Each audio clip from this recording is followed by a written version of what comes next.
আজকের ভিডিওতে আমরা আলোচনা করতে চলেছি সিএম স্কলারশিপ 2026 অর্থাৎ নবান্ন স্কলারশিপ 2026 তোমরা কিভাবে আবেদন করবে সমস্তটাই জানাবো আজকের এই গোটা ভিডিওতে। আবেদন কবে থেকে শুরু করা হবে এবং কারা কারা আবেদনটি করতে পারবেন, স্কলারশিপ থেকে কত টাকা পাওয়া যাবে এবং কি কি ডকুমেন্টস লাগবে, কিভাবে আবেদনটি অনলাইনে করবে এবং আবেদনটি করার সময় কি কি ভুল এড়িয়ে চলবে। তাই ভিডিওটা অবশ্যই শেষ পর্যন্ত দেখবে। আমি সুশোভন, তোমরা দেখছো সুশোভন পাত্র এডুকেশন।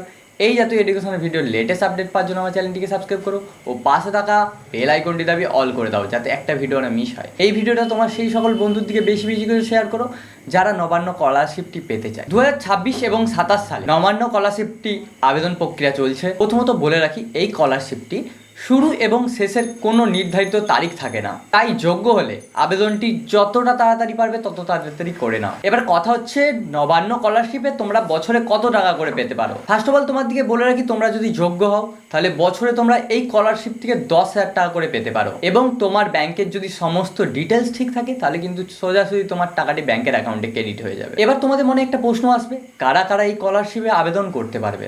তোমরা যদি পশ্চিমবঙ্গের স্থায়ী বাসিন্দার হও এবং বর্তমানে কোনো স্কুল বা কলেজে পড়াশোনা করে থাকো তাহলে নির্ধারিত শর্ত পূরণ করলেই কিন্তু তোমরা আবেদনটি করতে পারবে। এবার তোমাদেরকে বলে রাখি, এই স্কলারশিপটি অ্যাপ্লাই করার জন্য তোমাদের কী কী ডকুমেন্টস প্রয়োজনীয়। তোমরা যে লাস্ট এক্সাম দিয়েছো ওই পরীক্ষার মার্কশিট, বর্তমানে যে কোর্সে ভর্তি হয়েছো তার রসিদ এবং পরিবারের ইনকাম ট্যাক্সের রসিদ, আধার কার্ড এবং ব্যাংকের পাসবইয়ের প্রথম পৃষ্ঠা, পাস ফটো সাইজ ছবি এবং প্রয়োজন হলে সুপারিশপত্র এবং তোমার আবেদনপত্রটি, সমস্ত ডকুমেন্টস পরিষ্কারভাবে স্ক্যান করে রাখবে।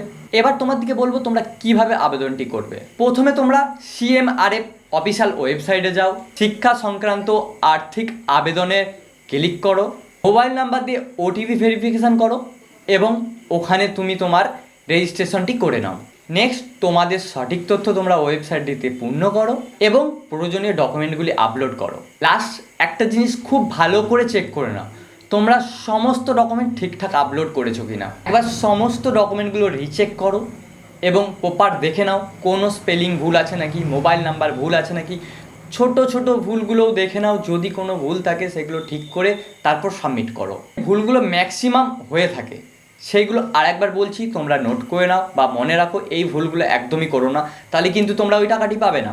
ভুল মোবাইল নাম্বার একদমই দেবে না, ব্যাংকের নাম্বারটা 2-3 বার রিচেক করো, ঝাপসা কোনো ডকুমেন্ট কিন্তু আপলোড করবে না, চেষ্টা করো প্রপারভাবে ডকুমেন্টটা স্ক্যান করে আপলোড করতে।